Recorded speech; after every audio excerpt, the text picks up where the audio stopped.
پیغمبر علیه السلام مبارک فرمایي که چیرې تا یو کار کوئ، کوزده ده، واده دی، کور جوړېده دی، یو کاروبار جوړېده دی، یو تجارت کول دی، یو مارکیټ جوړول دی، پلازه او پلانۍ کول، د الله رسول فرمایي چې تر څو دا ستا کار تکمیل ته نه رسېدلی تر ساته چاته وایه مه. ولې؟ د الله رسول فرمایي ان کل ذي نعمت محسود، رواه طبراني. د هر نعمت حاسدین چې دی هغه ستا، د هر نعمت.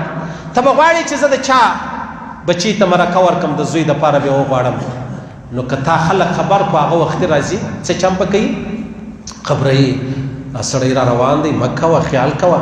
و د ده به د ده سره ذاتي دشمني خبرې هلته ورسوله. د الله رسول فرمایي ان کل ذي نعمت محسود، د هر نعمت حاسدین چې دی هغه ستا، او بیا به ستا کار تر پایه نه ورسېږي. حکمت څه دی؟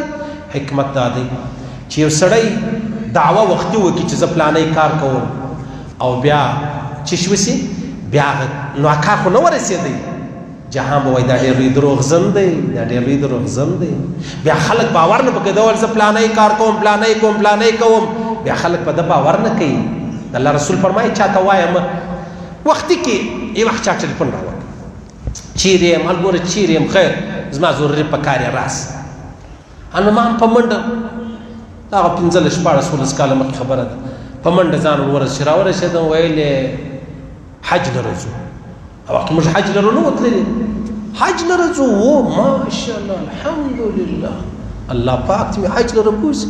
داسې مطلب زه په کور کې څوک لرم، هغه یا بابا یا ادې یا څوک، نو هغه نسي تللی، د هغه پر ځای الحمدلله خوشحال. نو وخت پاته دی، 4-5 میاشتې پاته دي، بچ وخت رالی بس بیا ما غږ وکړ.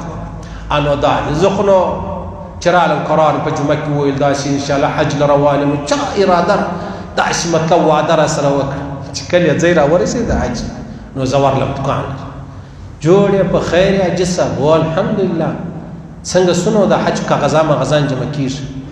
والله از مشغول اراده نه لرم. ولې اراده څنګه نه لرې؟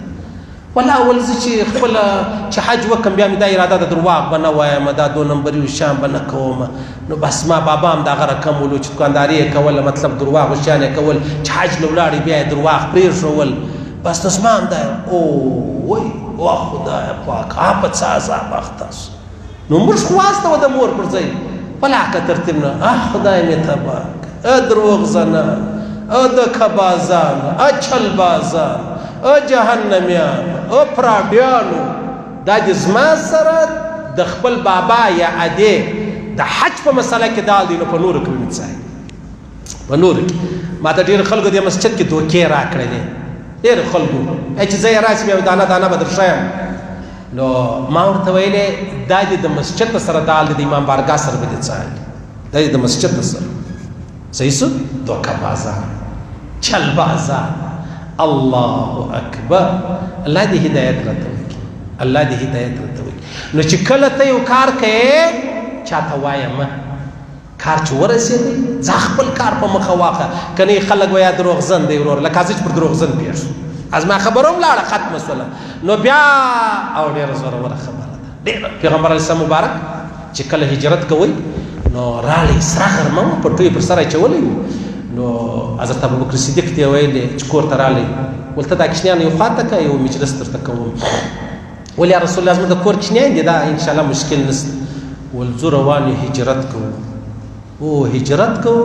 ابوبکر صدیق وختي څه پوهېدی، ول ما اوښانو ما اخیستي دي یا رسول الله، ول به غږ لرمه چې روان سو بیا جهان ورباندې خبر سو. دا ډېره لویه فلسفه ده. خپل هغه حال چې هغه حاسدین حسد والا لري، هر نعمت هغه تا مشکل کې اچي.